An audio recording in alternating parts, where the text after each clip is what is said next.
This is the VTOMAN FlashSpeed 1500 power station.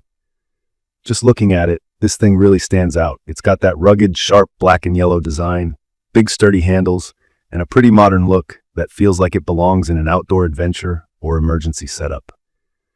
I've used several power stations over the years, but I'll be honest, when I first saw this one, I was really curious to see if it actually lived up to all the hype around its key features. From my experience, the first thing that instantly made me pay attention was the advertised power capacity.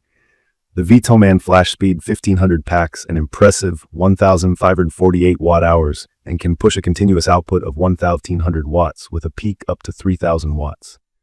For anyone not familiar, watt-hours basically tell you how much energy you can store and use, and having that much capacity means you can run everything from your phone to a big refrigerator or even some heavy-duty tools, whether you're camping or dealing with a power outage at home. A feature I really like, and honestly, I think should be required at this point, is the quick charge. VTOMAN claims you can charge this massive brick from 0 to 100% in about 1 hour using a regular wall plug. When I tried it myself, it was almost spot on. I plugged it in when it was bone dry and went to make dinner, and sure enough, by the time I finished, the display showed a full charge. It's genuinely impressive, especially compared to other power stations I've used that took all night to reach a full battery. It takes a lot of the stress out of last-minute trip prep, or if you need to quickly recharge between uses. Another highlight for me is the battery tech. This thing uses LFP, or lithium iron phosphate, batteries. In simple terms, that means you get way more charge cycles out of it, which means the battery doesn't wear out as fast as traditional lithium-ion ones. From what I've read and my own experience, LFP batteries can easily handle over 3,000 full charge cycles. So if someone, like me, used this every single day and drained it all the way down, it would still last years, at least 10 years, by my math. For those who don't know, cycles just means a full charge from 0 to 100%. Most people won't put it through that stress every day, so it'll probably last even longer. A small thing, but it makes a difference to me. The built-in storage for your cables. There's a little compartment at the top with a lid, and it's surprisingly handy. Instead of tossing the charging cables or manuals in a separate bag and then forgetting where you put them, you just throw everything inside and it's there for the next trip or emergency. The chunky handles on the sides are also practical. Makes it easier to haul around, even though the unit is pretty heavy. Speaking of weight, it's about 41 pounds. It's not something I'd want to carry one-handed for any distance, but the handles do make it manageable for lifts to and from the car or RV. The port selection is pretty generous. You've got 3 AC outlets for plugging in just about anything you'd use at home. Think TVs, fridges, computers. There are multiple USB ports, including 2 high-powered USB-C 100-watt connections, which really come in handy for charging laptops or fast-charging newer phones. I also really like that they include 4 USB-A ports, 3 standard and 1 quick charge, a 12-volt car socket, and 2 DC barrel ports for things like small fans or certain camping gear.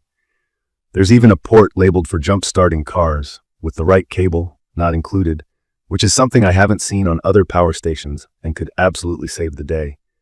For people interested in solar, this unit can take up to 400 watts through the Anderson port, and another 200 watts via DC input, which means you can really pump in a lot of power if you have a good setup of solar panels. What's neat is you can actually charge it from AC, DC, and solar at the same time.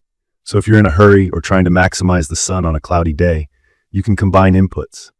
In my experience, the display is simple and easy to see, but I did wish it offered a bit more information, like an estimated time until full charge or remaining usage time.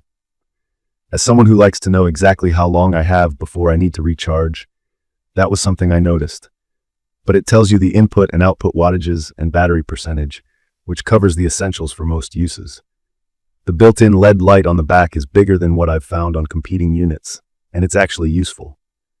It has several modes: regular light with different brightness levels, a flashing mode, and SOS for emergencies. When camping, being able to light up your campsite or use it during a blackout is genuinely practical, much better than the small, dim lights some other brands have. Let's talk about what comes in the box too, since that's always a question for me. When I opened it up, I found the FlashSpeed 1500 itself, well padded and wrapped, which gave me peace of mind about shipping. Inside the accessory box were the wall charger, a car charging cable, a USB-A to USB-C, and a USB-C to USB-C cable, plus the manual. So right out of the box, I didn't need to buy any special cords for basic use. As far as expandability, this is one of those features that makes VTOMAN stand apart. There's a dedicated port for connecting an extra battery pack, which doubles your storage to over 3,000 watt-hours. That means if I found myself in a situation where I needed to run a fridge and lights for a couple nights during a blackout, I'd be covered without having to worry. The power station also has an uninterrupted power supply, EFS, feature. That means if you're running something sensitive, like a CPAP machine or a computer, and the wall power goes out, the unit will switch over to battery power in about 20 milliseconds. From my tests, it was totally seamless. That's a small but important peace of mind if you rely on medical devices or want to keep your home office running. Now, some honest thoughts on things that made me hesitate. The weight is pretty significant. 41 pounds is not light when you have to move it often. For RV trips or keeping it at home for backup, it's not a deal breaker, but if you're planning to lug it around a lot by yourself, you may want to consider that. Also, if you're new to using portable power stations, connecting up solar panels or extra battery packs can take a little patience the first time. After that, though, I found it pretty straightforward. From my experience, I'd recommend this for just about anyone needing reliable backup power at home, campers who want to bring a little comfort on the road, RV owners, or anyone prepping for emergencies. It easily handled my fridge for a full day, and I could run smaller things like lights or laptops for much longer. It's perfect for outdoor work, tailgating, or even just keeping handy if you live somewhere prone to storms and outages. In conclusion, the VTOMAN FlashSpeed 1500 power station surprised me. It's loaded with practical features, built solid, and charges faster than most stations I've used before. The expandability, LFP battery, and handy cable storage compartment make day-to-day use so much easier. While it might be on the heavier side and the display could give a little more info, I think the benefits far outweigh those drawbacks. If you're in the market for a dependable, all-in-one portable power solution, this is one I wouldn't hesitate to recommend. So if you found this helpful, please subscribe to the channel and let me know your thoughts or questions in the comments. Thank you for watching.